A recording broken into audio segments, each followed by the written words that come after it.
Salut tout le monde, un nouvel épisode de l'histoire d'une foulée. Alors aujourd'hui on va parler d'une femme puisqu'on va alterner un homme et une femme comme je l'avais dit dans la vidéo précédente. Et aujourd'hui j'avais envie de parler d'une femme qui s'est inscrite à la dernière minute sur le marathon de Paris et qu'on n'avait plus vu depuis 5 ou 6 ans sur marathon. Je veux parler de Tirunesh Dibaba, qui est une coureuse éthiopienne, hein, qui est née le 1er juin 1985. Donc elle a 39 ans, elle aura 40 ans le 1er juin qui arrive. Et voilà, elle était inscrite sur le marathon de Paris après 6 ans d'absence sur la distance. Et malheureusement, j'ai pas trouvé son résultat, donc je pense qu'elle a dû abandonner. En tout cas, elle était à un moment donné sur la course, si vous avez regardé un peu le marathon de Paris à la télé, puisqu'il était rediffusé sur les chaînes françaises. Voilà, elle était dans le pack de tête et puis elle a décroché, je pense, un peu avant le semi, si je me rappelle bien.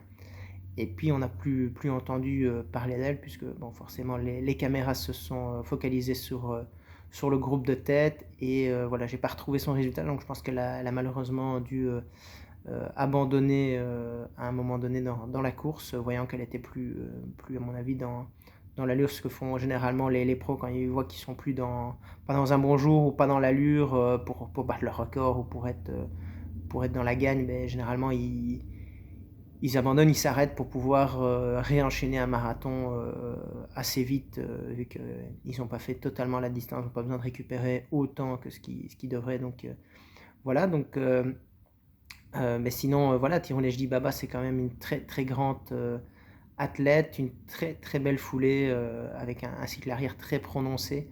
On voit qu'elle a fait beaucoup de pistes, hein. C'est une très grande coureuse sur 5000 et 10 000 mètres sur piste, hein. Je vais prendre ma feuille parce que son palmarès est quand même assez important.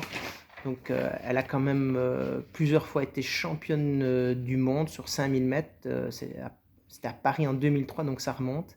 Son premier titre sur 5000 mètres au championnat du monde, c'était en 2003. Elle a enchaîné à Helsinki en 2005 avec le doublé 5000, 10 000. Toujours première au championnat du monde à Osaka sur 10 000 mètres. Première aux 10 000 mètres aussi au championnat du monde à Moscou. Elle était encore deuxième sur 10 000 mètres à Londres. Voilà, donc une assez grande longévité sur 5000 et 10 000. On va parler aussi des JO, puisqu'elle a été championne olympique sur 5000 et 10 000 à Pékin. Elle fait le doublé. Elle est première sur 10 000 mètres à Londres, troisième sur le 5000, et elle était encore en 2016 troisième du 10 000 mètres à Rio. Donc voilà, et à côté de ça, elle a quand même 4 titres en cross, 3 sur longue distance et 1 sur le courte distance. Voilà, donc elle a un fameux palmarès et une très très belle foulée, une très belle coureuse.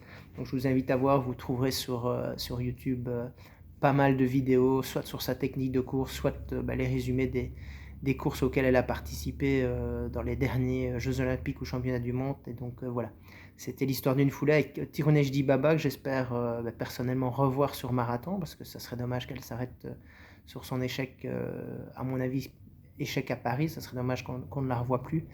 Voilà, à 40 ans, elle n'est pas finie, puisque bon, il y a quand même Bekele qui est encore là à 41, 42 ans sur marathon, lui aussi éthiopien. Donc je pense et j'espère qu'on la reverra sur marathon très bientôt. Voilà, salut, salut!